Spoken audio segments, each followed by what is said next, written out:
नगर गांव से 2 किलोमीटर दूर नदी किनारे एक टूटा फूटा मंदिर था। कहते हैं कि कभी चंदन नगर गांव उस नदी के किनारे बसा था, लेकिन बार बार बाढ़ आने के चलते और नदी की दिशा बदलने की वजह से 200 साल पहले चंदन नगर वर्तमान जगह पर बस गया। वो पुराना मंदिर आज भी नदी किनारे ही विराजमान है। इस मंदिर को गांव वाले भूतिया मंदिर भी कहते हैं। एक दिन बहुत तेज बारिश हो रही थी और बिजली भी चमक रही थी। गांव का भुवन काम से लौट रहा था। उसके कुछ ही दूरी पर गांव का नाई कनुआ कहीं से वापस लौट रहा था। अचानक से बिजली चमकी और मंदिर का घंटा बजने की आवाज आई। हे भगवान, आज क्या अनर्थ होगा पता नहीं, सब सुख रखना। तभी घंटे की आवाज और तेज होती गई और उसके सामने से कनुआ नाई उड़ता हुआ मंदिर की तरफ से गायब हो गया। नहीं, ऐसा नहीं हो सकता, कनुआ चाचा। थोड़ी देर में बारिश रुक गई और भुवन भागता हुआ कनुआ के घर जा पहुंचा। चाची, वो मंदिर। बताओ रे भुवन को क्या हुआ? इतना घबराए हुए क्यों हो? सब मंगल तो है ना? नहीं चाची, कनुआ चाचा मंदिर के घंटे की आवाज में गायब हो गए। नहीं, ऐसा नहीं हो सकता। कह दो कि झूठ है। मेरी आंखों के सामने चाचा मंदिर की तरफ उड़ते हुए चले गए। मुझे माफ कर दो चाची, मैं कुछ नहीं कर सका। धीरज धरो बहू, अब इन गांव वालों को सब पता नहीं किन पापों का फल मिल रहा है। पिताजी, बहुत प्यास लगी है। एक बोतल पानी लाया था, वो दोपहर में ही खत्म हो गया था। जा नदी किनारे जाकर पी ले। क्या पिताजी, 1.5 किलोमीटर पानी पीने के लिए जाऊं? क्यों ना हम अपने खेत में एक कुआं खोद लें। मेरे सपने में भी आता है कि हमारे खेत में एक कुआं है। चल चुपचाप अपना काम कर। जब देखो उल्टा पुल्टा बात करता रहता है, आलसी कहीं का। 1.5 किलोमीटर चलने के चलते इनको खेत में ही कुआं चाहिए। अरे सपना में कुआं दिखता है। कल आलू भी निकलना है, माँ भी आएगी, 2 बोतल पानी भर लेना। माँ देखो ना, बोतल से पानी खेत में गिर गया।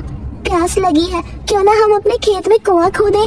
सचमुच मेरे सपने में दिखता है कि अपने खेत में एक कुआं है। अब तो शाम हो ही गई है, घर जाकर पानी पी लेना बेटा।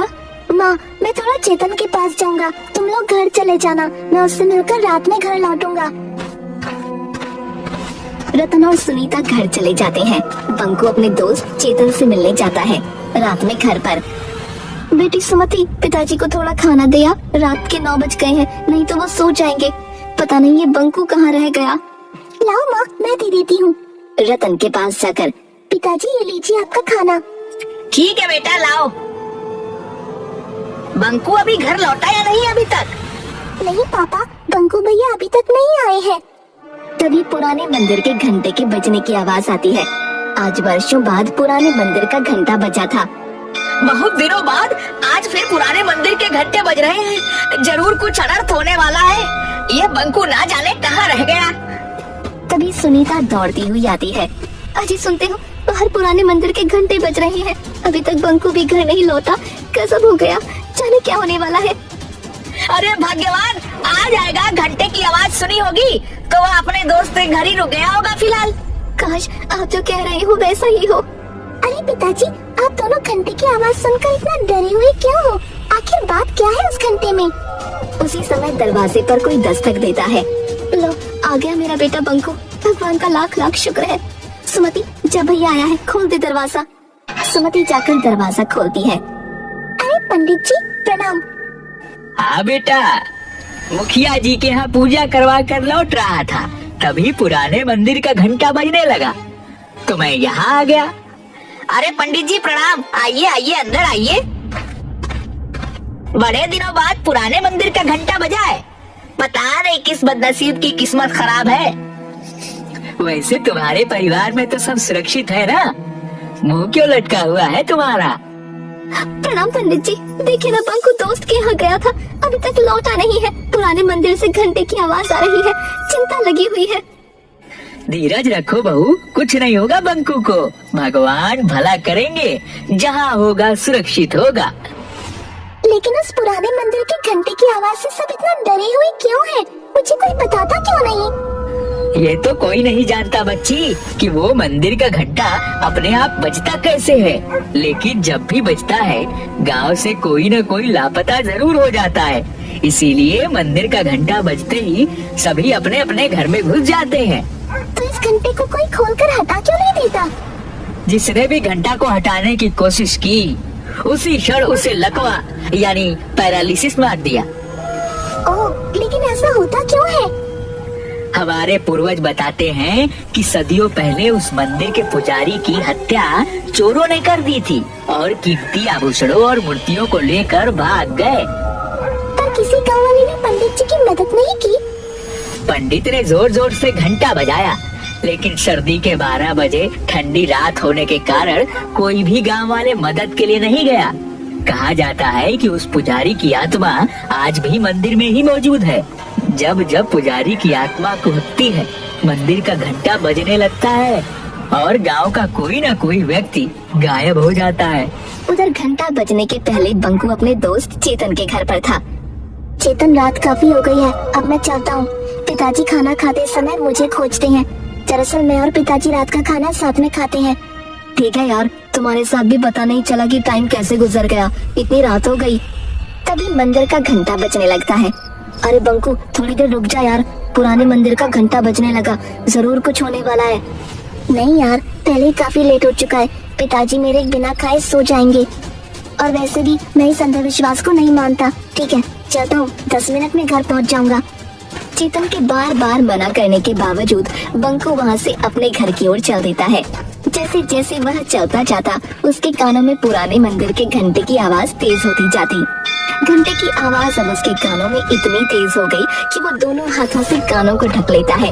फिर भी घंटे की आवाज उसके कानों में नश्तर की तरह चुभ रही थी। इस दौरान कब उसका पैर मंदिर की ओर चल पड़ा, उसे पता भी नहीं चला। एकाएक वो देखता है कि वो मंदिर के पास खड़ा है और घंटा लगातार बजे जा रहा है। वो कुछ समझ पाता इससे पहले ही घंटा चुंबक की तरह उसे खींच लेता है और घंटे के अंदर बंकू ऐसे समा जाता है जैसे घंटा कोई ब्लैक होल हो। इसके साथ ही घंटे की आवाज आनी बंद हो जाती है। इधर रतन के घर। चलो, घंटे की आवाज तो बंद हुई, भगवान करे कहीं कोई हादसा ना हुआ हो। ठीक है रतन, अब मैं चलता हूँ।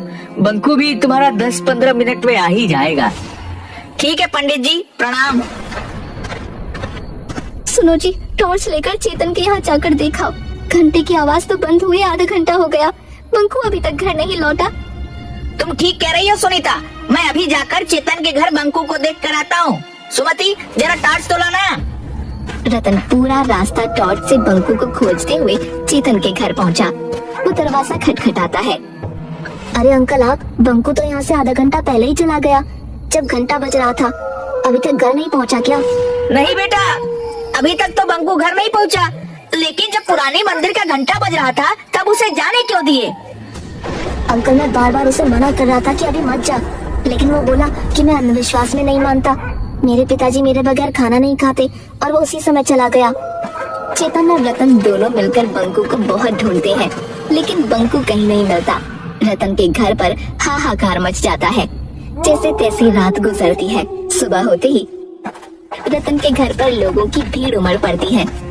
रतन भाई, मुझे अभी अभी पता चला कि घंटे की आवाज जो रात में हुई थी उसके बाद से तुम्हारा बंकू गायब है। मुझे इस बात का बहुत अफसोस है, लेकिन इसमें हम लोग कर भी क्या सकते हैं। सरपंच साहब, बंकू मेरा इकलौता बेटा था, वह पूजा पाठ अंधविश्वास को नहीं मानता था। कितनी बार उसे समझाया लेकिन वह नहीं माना। आज उसी का फल हम लोग भोग रहे हैं।